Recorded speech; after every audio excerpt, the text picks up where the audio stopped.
ڈولی کے لیے میرا جواب شاید غیر متوقع نہیں تھا۔ تو ہم سمجھیں گے کہ آپ ہمارے پیکیج سے پوری طرح مطمئن نہیں، لہٰذا اس معاملے پر مزید بات ہونی چاہیے۔ فکر نہ کیجیے، اس معاملے میں آپ کو کھل کر اپنے مطالبات پیش کر سکتے ہیں۔ رقم کے آخر میں غیر معمولی اضافے کے علاوہ آپ کو ہر قسم کی سیکورٹی بھی مہیا کی جا سکتی ہے۔ کسی اعلیٰ سرکاری عہدے پر آپ کو تعینات کیا جا سکتا ہے۔ اگر آپ چاہیں تو آپ کو دنیا کے کسی بھی ملک میں سیٹل کرایا جا سکتا ہے۔ اس کا مطلب ہے، اچھا یہ بتائیں، اگر میں وہ ڈائری کسی سرکاری ایجنسی کے حوالے کر دوں تو میرا خیال تھا کہ میری بات سن کر اسے غصہ آ جائے گا، لیکن ڈولی کے لہجے کی مٹھاس میں قطعاً کمی نہ آئی۔ اس طرح تو ہمارا کام اور بھی آسان ہو جائے گا، ہم کھل کر ڈیلنگ کر سکیں گے۔ البتہ اس طرح آپ کو صرف 5 لاکھ پر ہی اکتفا کرنا پڑے گا۔ ہمیں امید ہے کہ آپ خواہ میں اپنا نقصان نہیں کرنا چاہیں گے۔ آپ اچھی طرح سوچ سمجھ کر فیصلہ کریں۔ میں 2 دن بعد اسی وقت آپ سے پھر رابطہ قائم کروں گی۔ Good bye and good night. خاصی دیر تک خالی نظروں سے موبائل فون کو گھورنے کے علاوہ کچھ نہ کر سکا۔ اس نئی آفت نے میرا دماغ معوف کر ڈالا تھا۔ میں خود کو ایک ایسی مکھی محسوس کر رہا تھا جو مکڑی کے جال میں پھنسی نہایت بے بسی اور لاچاری کے عالم میں اپنی انجام کی منتظر ہو۔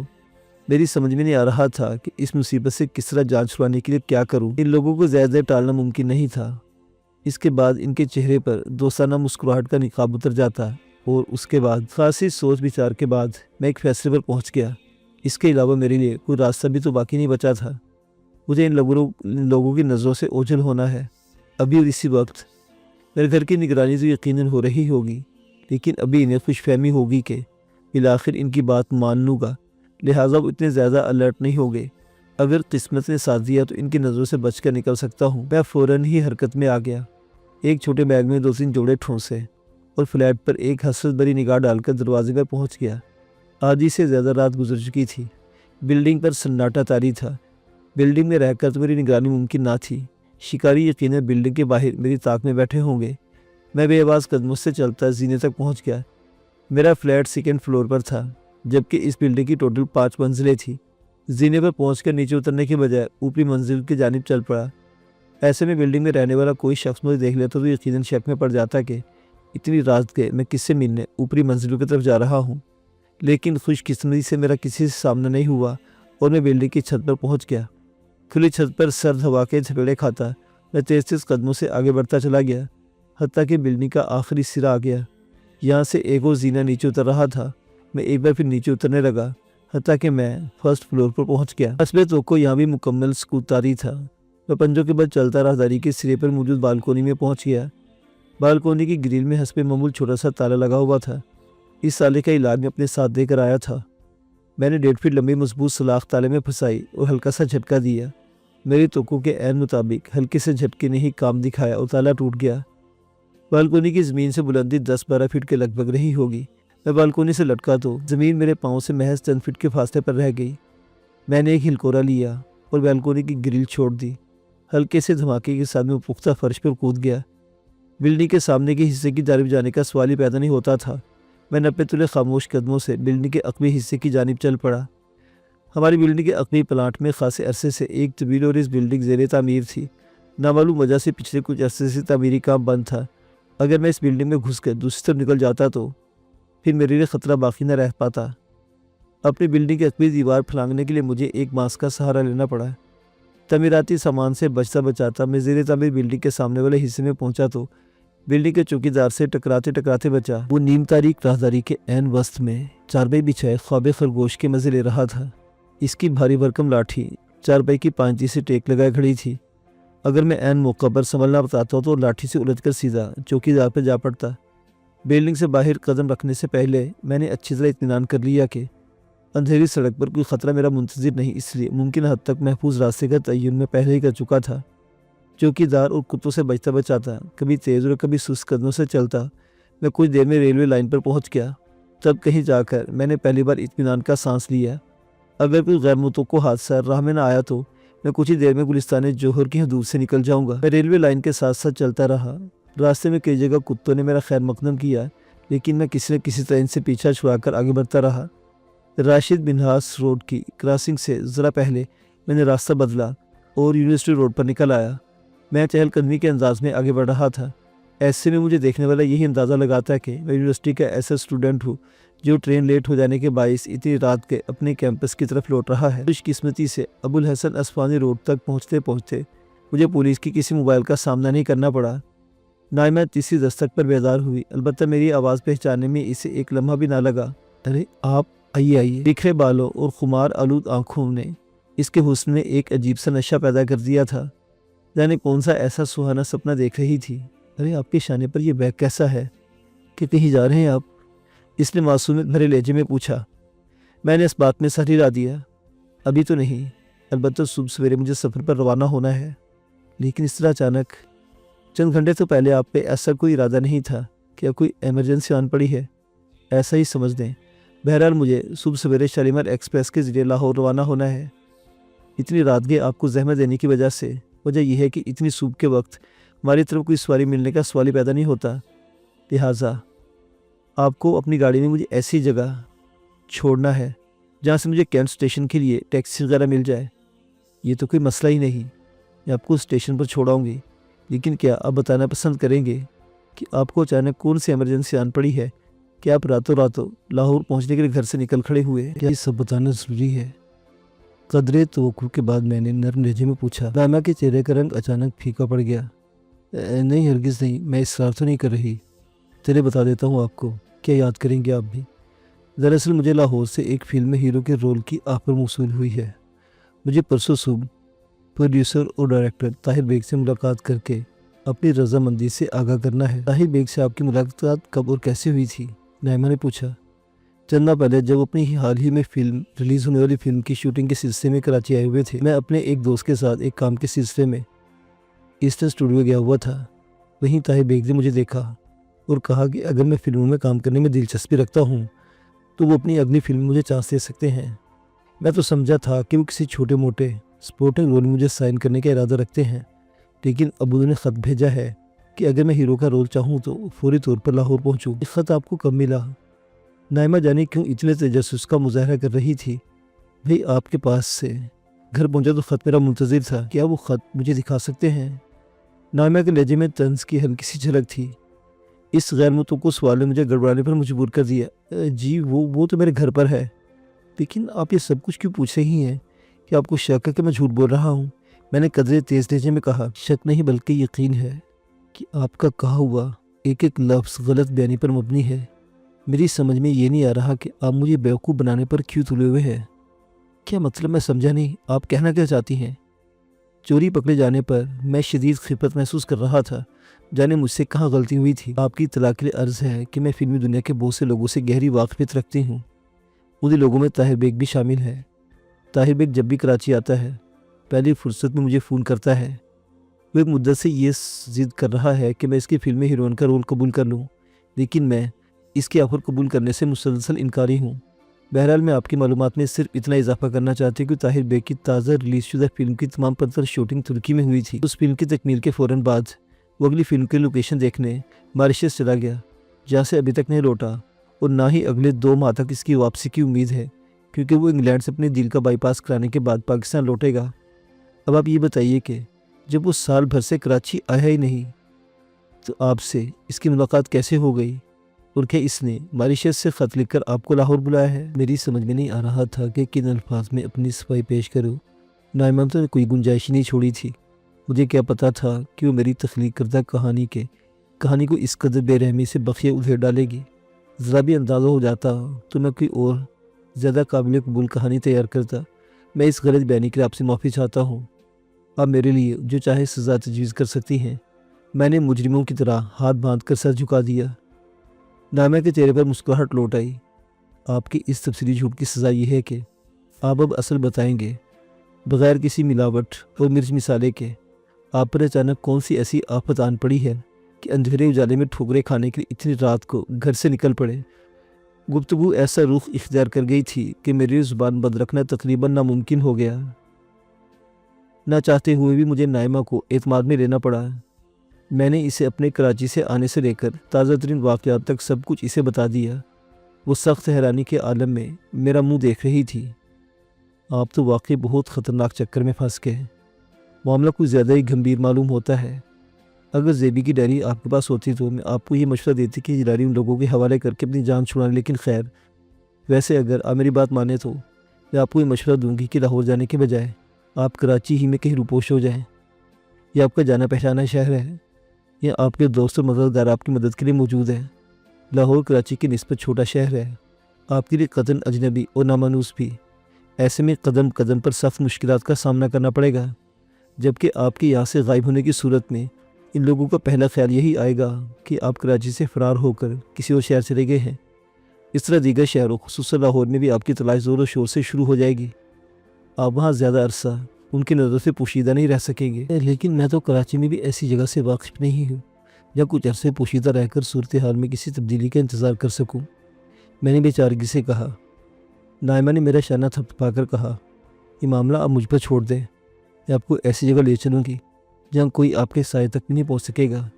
بس آپ کو اپنی طبیعت پر جبر کرنا پڑے گا، وہ تو میں کر لوں گا، لیکن میری نوکری کا کیا بنے گا؟ اتنی اچھی نوکری مجھے بار بار تو نہیں ملنے سے رہی۔ میں نے مایوسی سے بھرپور لہجے میں کہا، کمال ہے بھائی، ادھر آپ کی زندگی خطرے میں ہے اور آپ کو نوکری کی فکر ہوئی ہے۔ آپ زندہ رہیں گے تو نوکری کریں گے نا۔ پھر بھی میرے اس طرح اچانک غائب ہو جانے سے پرنسپل صاحب سخت پریشان ہو جائیں گے، وہ مجھ پر بہت شفقت کرتے ہیں۔ اب ایسا کیجیے کہ پرنسپل صاحب کو فون کر کے بتا دیں کہ آپ کو نہایت اہم ذاتی کام سے اچانک اپنے گھر جانا پڑ رہا ہے، لہٰذا کم از کم مہینہ بھر کی چھٹیاں دے دیں۔ اگر وہ آپ کی درخواست منظور کرے تو ٹھیک، ورنہ فی الحال اس کے علاوہ کوئی متبادل صورتحال بھی نہیں۔ میرے اس طرح اچانک غائب ہو جانے سے کاشف بھی پریشان ہو جائے گا، لیکن میں اسے تمام معاملے سے لائن رکھنا چاہتا ہوں۔ وہ تو ویسے بھی ان دنوں شدید الجھنوں میں گرفتار ہے۔ جیسی آپ کی مرضی، نائمہ نے شانے جھکا کر کہا۔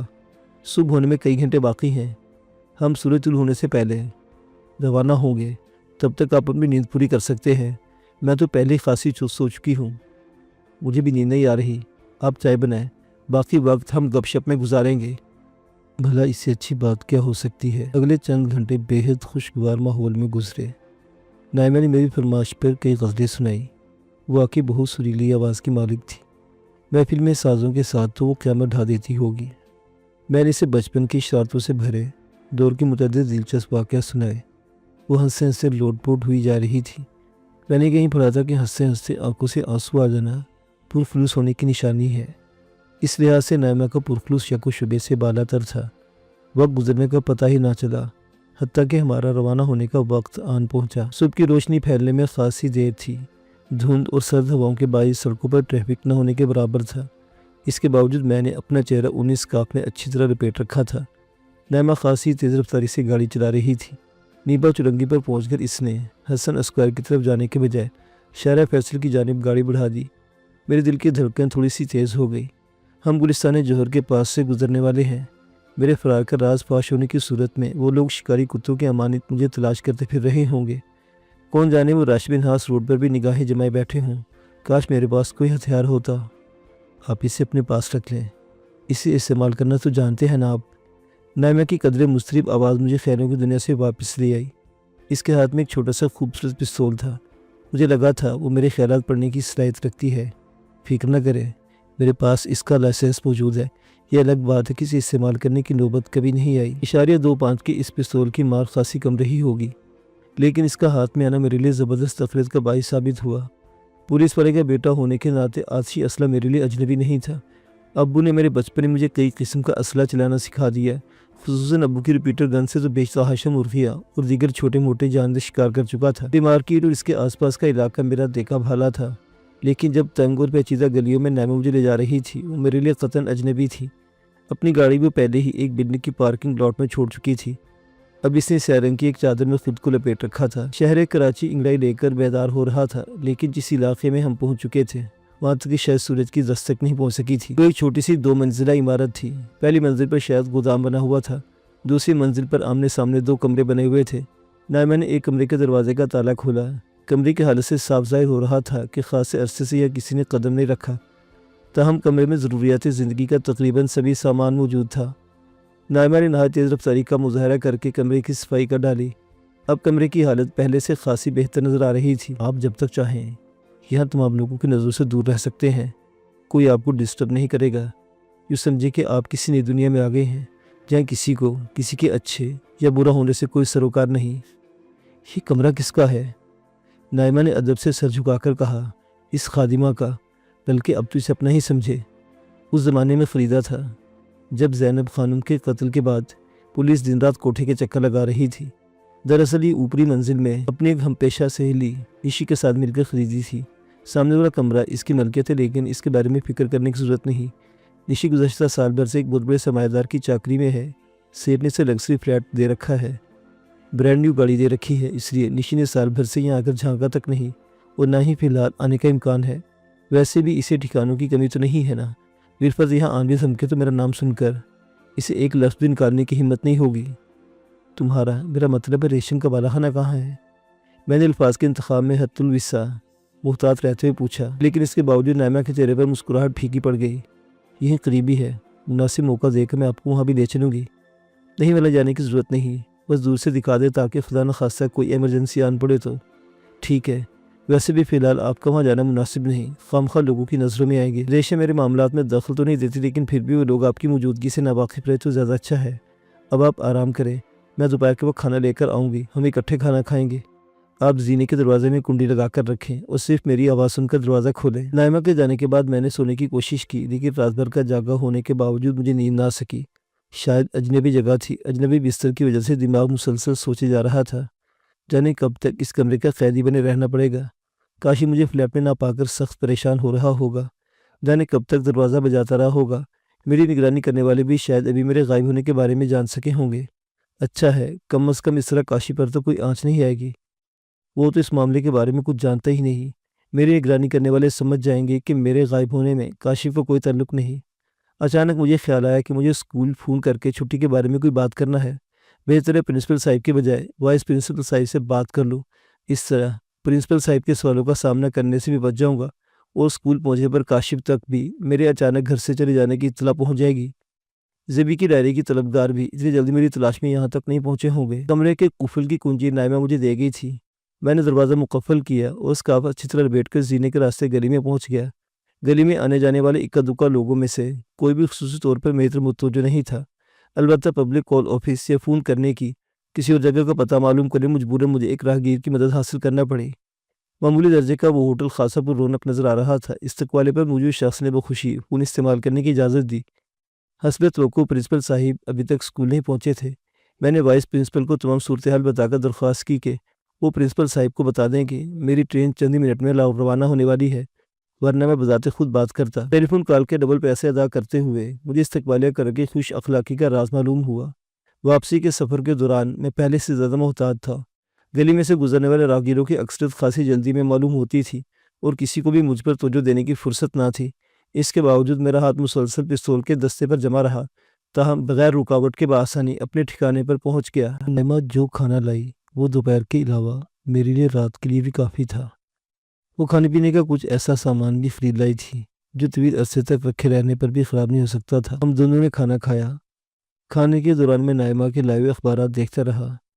صبح کے اخبارات میں 4 لاشوں کی برآمدگی کی خبر نہیں تھی، البتہ شام کے اخباروں نے مین پیج پر رنگین تصاویر کے ساتھ نہایت دھماکہ خیز اور گرما گرم سرخیوں کے ساتھ یہ خبر شائع کی تھی۔ زیادہ تر اخبارات نے مخالف گروہوں کے ٹکراؤ کو اجتماعی قتل کی اس واردات کا اصل سبب ثابت کرنے کی کوشش کی تھی۔ البتہ پولیس رائے کا کہنا تھا کہ یہ مجرموں کے 2 گروپوں کی باہمی چپقلش کا نتیجہ ہے، کیونکہ چاروں لاشوں کے لباس سے کسی قسم کی شناختی علامات نہیں مل سکی تھی، جبکہ گاڑی بھی ایک فرضی نام سے رجسٹرڈ تھی۔ البتہ گاڑی سے کسی قسم کا اسلحہ برآمد نہیں ہوا تھا۔ پولیس کے مطابق یہ اعلیٰ مہارت رکھنے والے پیشہ ور قاتلوں کی کارروائی تھی۔ آپ کو یہاں کوئی تکلیف تو نہیں ہے؟ نائمہ نے دھلے ہوئے برتن الماری میں سجاتے ہوئے پوچھا۔ میں نے نفی میں سر ہلا دیا۔ تکلیف تو کوئی نہیں، البتہ بورے ضرور ہو رہی ہے۔ اگر کچھ پڑھنے کو ملتا رہے تو یہ مسئلہ بھی ختم ہو سکتا ہے۔ وہ مجھے بتانا یاد نہیں رہا۔ برتنوں کی الماری کے علاوہ دونوں الماریاں بھانت بھانت کی کتابوں سے بھری پڑی ہیں۔ آپ کو تقریباً ہر موضوع پر نئی اور پرانی کتابیں مل جائیں گی، خصوصاً شاعروں میں سے تقریباً سبھی معروف ناموں کے مجموعہ کلام آپ کو مل جائیں گے۔ دوبارہ آؤں گی تو مزید کتابیں خرید لاؤں گی۔ آپ کی کوئی فرمائش ہو تو بتا دیں۔ نہیں، فی الحال یہی میرے لیے کافی ہے۔ میرے مطالعے کی رفتار کچھ زیادہ تیز نہیں، یہ ذخیرہ ختم کرنے مجھے کئی مہینے لگ جائیں گے۔ نائمہ کتابوں کے انتخاب کے معاملے میں بے حد نفیس ذوق کی مالک محسوس ہوتی تھی۔ اردو ادب کے سبھی شاہکار اس ذخیرے میں موجود تھے۔ میں مسلسل 5 روز تک کمرے کا قیدی بنا رہا۔ اس دوران میں نائمہ مسلسل آتی رہی۔ دوپہر کے کھانے کے وقت وہ کئی اخبارات بھی لاتی تھی۔ چاروں لاشوں کا معاملہ تقریباً ٹھنڈا ہو چکا ہے۔ آپ کی تلاشی مہم البتہ جلدی جاری ہونے والی نہیں ہے۔ نائمہ نے تازے اخبارات کا بنڈل میرے حوالے کرتے ہوئے کہا، آپ کو کم از کم مہینہ بھر ضرور اسی حالت میں گزارنا چاہیے۔ اس دوران میں آپ کا حلیہ بھی خاصا بدل جائے گا۔ بڑی بھی داڑھی مونچھوں میں آپ خاصے مختلف نظر آنے لگے ہیں۔ مہینہ بھر میں آپ کی داڑھی مونچھیں مزید گہری ہو جائیں گی۔ اس کے بعد آپ کو پہچاننا آسان نہیں ہوگا۔ اور اس کے بعد میں نے ٹھنڈی سانس بھر کے پوچھا، کیا وہ لوگ اتنی آسانی سے میرا پیچھا چھوڑ دیں گے؟ تب کی تب دیکھی جائے گی۔ فی الحال تو یہ بہتر ہے ہم جو کر رہے ہیں۔ آج رات آپ میرے ہمراہ بالا خانے پر چلیے گا۔ ریشم 3 دن کے لیے حیدرآباد گئی ہوئی ہے۔ کوئی پوچھ گچھ کرنے والا نہیں ہوگا۔ آپ میرا یہ ٹھکانہ بھی دیکھ لیں گے اور کچھ دیر کے بعد یکسانی سے بھی نجات مل جائے گی۔ لیکن وہاں موجود لوگوں کی نظروں سے میں کیسے خود کو چھپا پاؤں گا؟ میں نے تشویش بھرے لہجے میں پوچھا۔ نائمہ نے ایک کھنکدار ٹہکا لگایا۔ اس کی آپ فکر نہ کریں، میں نے اس کا انتظام کر رکھا ہے۔ کسی کو خبر بھی نہیں ہو سکے گی کہ آپ وہاں موجود ہیں۔ اگر ایسا ہے تو بھلا مجھے کیا اعتراض ہو سکتا ہے؟ میں نے شانے اچکا کر کہا۔ ماحول کی تبدیلی کا تصور ہی مجھے خاصا خوش آئند محسوس ہو رہا تھا۔ اس حوالے سے نائمہ کی تجویز بہت عمدہ تھی۔ ٹھیک ہے پھر آپ تیار رہیے گا، میں رات 8 بجے تک آپ کے پاس پہنچ جاؤں گی۔ نائمہ حسب وعدہ ٹھیک 8 بجے آن پہنچی۔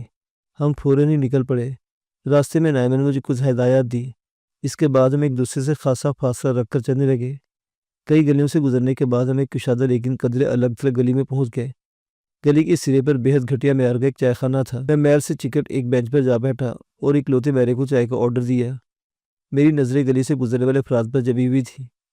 میں نے چائے کا کپ اٹھایا تاکہ 4 افراد میرے سامنے سے گزر کر روڈ کی طرف بڑھ گئے۔ وہ چاروں نائمہ کے بتائے حلیوں کے عین مطابق تھے۔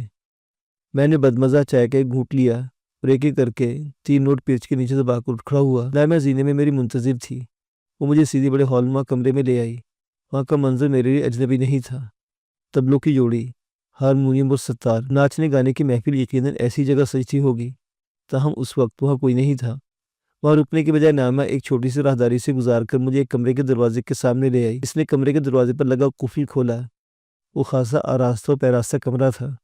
سامنے بھاری بھرکم سی قدیم طرز کی مسیری پڑی تھی۔ اسی سے ملتی جلتی 2 کرسیاں بھی موجود تھیں۔ نائمہ نے ایک کرسی سنبھال لی۔ لیجیے جناب، یہ ہے اگلے چند گھنٹوں تک آپ کا ٹھکانہ۔ آپ یہ کھڑکی کھولیں گے تو سامنے میں نغمہ سرا نظر آؤں گی۔ البتہ آپ حاضرین کو نہیں دیکھ سکیں گے۔ ٹھیک ہے، اب آپ اپنے ٹھکانے پر پہنچ جائیں گے۔ آپ کے سرزندے وغیرہ واپس لوٹنے والے ہوں گے۔ ان کی نظر مجھ پر پڑ گئی تو سارے کیے کرائے پر پانی پھر جائے گا۔ میں نے قدرے مصرف لہجے میں کہا، جانے کیوں مجھے سب کچھ زیادہ اچھا نہیں لگ رہا تھا۔ ان کی آپ فکر نہ کریں، وہ اتنی جلدی واپس لوٹنے والے نہیں، اور اگر غفار چاچا کو افیم کی خوراک لینا ہوئی تو ان کی واپسی میں مزید تاخیر ہو سکتی ہے۔ ویسے بھی میرے پرستار تو 10 بجے کے بعد ہی آنا شروع ہوتے ہیں۔ اس کمرے کی طرف کوئی نہیں آتا، لیکن میں بھی احتیاطاً اسے باہر سے لاک کر دوں گی۔ آپ کمرے کی لائٹ آف رکھیں گے تو کمرے کے سامنے سے گزرنے والا بھی آپ کی موجودگی سے آگاہ نہیں ہو پائے گا۔ کچھ دیر گپ شپ کرنے کے بعد نائمہ کمرے کا دروازہ کھول کر باہر نکلی، قفل لگا کر ہال کمرے میں جا بیٹھی۔ میں نے کمرے کی لائٹ آف کر دی اور کرسی گھسیٹ کر کھڑکی میں جا بیٹھا۔ میں نے کھڑکی کا ایک پٹ کھولنے پر اکتفا کیا۔ میں نائمہ کو بآسانی دیکھ سکتا تھا۔ وہ ستار کے تار چھیڑتے ہوئے دھیرے دھیرے کچھ گنگنا رہی تھی۔ رفتہ رفتہ اس کی آواز بلند ہوتی چلی گئی۔ وہ فیض احمد فیض کی غزل گنگنا رہی تھی۔ دونوں جہاں تیری محبت میں ہار کے، وہ جا رہا ہے کوئی شب غم گزار کے۔ اس کی آواز نہایت میٹھی اور سریلی ہونے کے ساتھ ساتھ بہت ہی پرسوز بھی تھی، سننے والے پر جادو کر دیتی تھی۔ اس وقت وہ صرف اپنے یا شاید میرے لیے گا رہی تھی، اس لیے تصنع یا فنکارانہ اتار چڑھاؤ سے بھی کام نہیں لے رہی تھی۔ اس کے باوجود اس کی آواز میں بلا کا رچاؤ موجود تھا۔ غزل مکمل ہونے کی کچھ ہی دیر بعد سرزندے اور غفار چاچا بھی لوٹ آئے تھے۔ نائمہ ان سے بات چیت کرتی رہی۔ کچھ دیر بعد گانا سننے والوں کی آمد شروع ہو گئی۔ قدرے توقع کے بعد نائمہ نے ایک بار پھر وہی غزل گانا شروع کی۔ اس مرتبہ طبلہ اور ہارمونیم والے بھی ساتھ دے رہے تھے، جبکہ نائمہ نے اپنے ستار بھی تیسرے شخص کے حوالے کر دیا۔ نائمہ نہایت والہانہ انداز میں گا رہی تھی۔ ہر شعر اور ہر مصرع کی ادائیگی لاجواب تھی۔ تماشبین بھی خاصے باذوق معلوم ہونے لگے تھے، اسے بھرپور داد دے رہے تھے اور ہر مصرع کو کئی بار سن رہے تھے۔ ساز کی سنگت سے آواز کا جادو مزید زور پکڑ گیا، لیکن جانے کیوں مجھے نائمہ کا بغیر سازوں کے اہتمام کا گنگنانا زیادہ اچھا لگا تھا۔ شاید اس لیے کہ اس وقت وہ صرف میرے لیے نغمہ سرا تھی۔ اس کے فن میں خلوص اور اپنائیت کا رنگ شامل تھا، جبکہ اس وقت وہ اپنی آواز بازار میں بیچ رہی تھی۔ اس کے عوض نذرانوں کی خواہاں تھی۔ پہلے وہ اپنی مرضی اپنی پسند کی چیز گا رہی تھی، جبکہ ابھی سے وہی کچھ گانا تھا جس کی فرمائش آواز کے گاہکوں کی جانب سے ہونے والی تھی۔ میرا دل چاہے کہ کھڑکی بند کر دوں تاکہ تماش بینوں کے لیے پیش کی جانے والی یہ جبری کوشش میرے کانوں تک نہ پہنچ سکے، لیکن غزل کے خوبصورت اشعار نے ایک بار پھر مجھے اپنی گرفت میں لے لیا۔ ویراں ہے میں کدا، غم و ساغر اداس ہے، تم کیا گئے کہ روٹ گئے دن بہار کے۔ اس شعر نے بے اختیار زیبی کی یاد میرے دل میں جگا دی۔ اس کی مہربان من موہنی صورت آنکھوں میں پھرنے لگی۔ اس نے مجھے اس وقت دوستانہ سہارا دیا تھا جب کوئی بھی مجھ پر توجہ دینے کو تیار نہ تھا۔ ایک دو ملاقاتوں میں ہی ہمارے بیچ اپنائیت اور یہ گانگت کا ایسا رشتہ قائم ہو گیا تھا جیسے ہم برسوں سے ایک دوسرے کے ہم سفر ہوں۔ خدا جانے وہ بدنصیب اب کہاں ہوگی، کس حال میں ہوگی۔ کاش مجھ پر اعتماد کر کے اپنا دکھ، اپنی پریشانی مجھے بتا دیتی۔ انسان مر جائے تو بالآخر صبر آ جاتا ہے، لیکن جب کوئی اس طرح گم ہو جائے، بچھڑ جائے، نہ جینے کی خبر ہو نہ موت کی اطلاع، تو پھر شاید لوگ صحیح کہتے ہیں، یہ سب کہنے کی باتیں ہیں۔ گزرتے وقت کے ریلے رفتہ رفتہ انسان کو سبھی کچھ بھلا دیتے ہیں، کوئی بھی یاد نہیں رہتا، خواہ مرنے والا ہو یا جیتے جی بچھڑنے والا۔ غزل مکمل ہوتے ہی حال داد و تحسین اور تانوں سے گونج اٹھا۔ نائمہ جھک جھک کر شکریہ ادا کر رہی تھی۔ جو ہی حال میں سکون کی کیفیت بحال ہوئی، نائمہ نے ایک نئی غزل شروع کی۔ میں ایک بار پھر اس کے حسن انتخاب کی داد دیے بغیر نہ رہ سکا۔ ہم ہیں متا کوچاؤ بازار کی طرح، اٹھتی ہے ہر نگاہ خریدار کی طرح۔ خوبصورت آواز اور عمدہ شاعری کا امتزاج ایک بار پھر رنگ جمانے لگا کہ ایک کراری لیکن تہذیب سے آری آواز نے نائمہ کو خاموش ہو جانے پر مجبور کر دیا۔ نائمہ بھائی، یہ غزل تو تم سناتی رہتی ہو، اب کسی فلم کا اچھا سا گانا بھی سناؤ نا، آگے ہمارا بھی ٹائم پاس ہو جائے۔ بد ذوقی سے بھرپور یہ فرمایا سن کر نائمہ کے چہرے پر ناگواری کے تاثرات ابھرے، لیکن قدرے توقع کے بعد اس نے غزل ادھوری چھوڑ کر ایک نئی فلم کا گانا شروع کر دیا۔ بددلی سے گایا گیا وہ گانا کم از کم مجھے تو قطعاً اچھا نہ لگا۔ شاید یہی کیفیت خود نائمہ کی بھی تھی۔ اس نے جیسے تیسے گانا مکمل کیا۔ اس مرتبہ اسے ملنے والی داد میں جوش و خروش کی خاصی کم گرمی تھی، قبل اس کے کہ وہ تماشبین کسی اور فلمی گانے کی فرمائش کر پاتا۔ نائمہ نے ایک نئی غزل شروع کر دی۔ کو بکو پھیل گئی بات شناسائی کی، اس نے خوشبو کی طرح میری پذیرائی کی۔ غزل کا پہلا شعر مکمل ہوتے بے ساختہ داد سے حال گونج اٹھا تھا۔ فضا میں چھائی بدمزگی دور ہو چکی تھی۔ نائمہ کے چہرے پر بھی مسکراہٹ لوٹ آئی تھی۔ اب وہ ایک بار پھر والہانہ جوش و جذبے سے گا رہی تھی۔ غزل کا ہر شعر، ہر مصرع سیدھا دل میں پیوست ہو رہا تھا۔ پروین شاکر کی یہ غزل مجھے ہمیشہ سے پسند تھی۔ خود نائمہ بھی اس غزل کی محبت میں گرفتار محسوس ہو رہی تھی۔ وہ ہر مصرعے کو کئی طرح ادا کر رہی تھی۔ کیسے کہہ دوں کہ مجھے چھوڑ دیا اس نے، بات تو سچ ہے مگر بات ہے رسوائی کی۔ اب مجھے احساس ہو رہا تھا کہ نائمہ کے اس بیان میں کس قدر صداقت تھی، کہ اس کے ایسے قدردانوں کی تعداد کم نہیں تھی جو صرف اس کا گانا سننے کے لیے بے اختیار چلے آتے ہیں۔ وہ واقعی جسے چاہتی اپنی آواز کے سحر میں جکڑ سکتی تھی۔ سینکڑوں بار پڑھی اور سنی ہوئی یہ غزل نائمہ کے لبوں سے کوئی آفاقی نغمہ بن کر سیدھی دل کی گہرائیوں میں جگہ بناتی محسوس ہو رہی تھی۔ ادھر حاضرین محفل بھی ایک مصرعے پر لوٹ پوٹ ہو رہے تھے۔ وہ کہیں بھی گیا لوٹا تو میرے پاس آیا، بس یہی بات اچھی ہے میرے ہر جائی کی۔ حسب معمول اس شعر کو بھی بے پناہ سراہا گیا۔ نائمہ نے دائیں ہاتھ پیشانی تک اٹھا کر آداب کیا اور شعر کا پہلا مصرع ذرا مختلف انداز میں دہرایا۔ وہ ابھی دوسرا مصرع ادا کرنے ہی والی تھی کہ ہال کمرے میں ایک بھاری اور گرجدار مردانہ آواز گونجی۔ تم نے صحیح کہا نائمہ جان، میں کہیں بھی چلا جاؤں بالآخر لوٹ کر تمہارے ہی پاس آؤں گا۔ نائمہ نے بے ساختہ چیخنے کے لیے منہ کھولا، لیکن پھر اس نے منہ پر ہاتھ رکھ لیا۔ اس کی آنکھیں شدید خوف اور حیرت سے پھٹی جا رہی تھی۔ وہ بمشکل خود کو بولنے کے قابل بنا سکی۔ اکرام تم؟ ابھی میں نے اس خوشگوار محفل کو درہم برہم کرنے والے شخص کو دیکھا۔ وہ نائمہ کے بالکل سامنے پہنچ چکا تھا۔ ہاں میں۔ تم کیا سمجھ رہی تھی اپنی جان بچانے کے لیے ہمیشہ کے لیے تم سے دور چلا جاؤں گا؟ نہیں نائمہ جان، میں تمہیں ہرگز نہیں بھول سکتا۔ تمہیں حاصل کرنا ہی میری زندگی کا واحد مقصد ہے۔ میں واپس لوٹ آیا ہوں تمہیں اپنے ساتھ لے جانے کے لیے، چلو میرے ساتھ۔ اس نے مضبوطی سے نائمہ کا ہاتھ تھام لیا۔ نائمہ کی چیخ سن کر جیسے میں سوتے سے جاگ اٹھا۔ وہ شخص اتنے لوگوں کے سامنے نائمہ کو اغوا کر رہا تھا، لیکن کوئی بھی اس کا راستہ روکنے کی کوشش نہیں کر رہا تھا۔ میرے ذہن میں غصے کا سرخ لاوا ابل پڑا۔ نہیں، میں ایسا نہیں ہونے دوں گا۔ میں زیبی کے بعد نائمہ کو بھی خود سے جدا نہیں ہونے دے سکتا تھا۔ میں برق رفتاری سے دروازے کی طرف بڑھا اور دروازے کی اندرونی زنجیر پر ہاتھ ڈال دیا۔ اچانک ایک بھیانک حقیقت میرے ذہن میں تازہ ہو گئی۔ نائمہ دروازے پر قفل لگا کر گئی تھی تاکہ کوئی کمرے میں میری موجودگی سے واقف نہ ہو سکے۔ قدیم طرز کا یہ بھاری بھرکم دروازہ میں کسی طرح نہیں توڑ سکتا تھا۔ نائمہ کی ایک اور چیخ میرے کانوں میں گونجی، لیکن میں کچھ نہ کر پایا سوائے بے بسی سے دروازے کو گھورنے کے۔ معزز سامعین و ناظرین، یہ داستان ابھی جاری ہے۔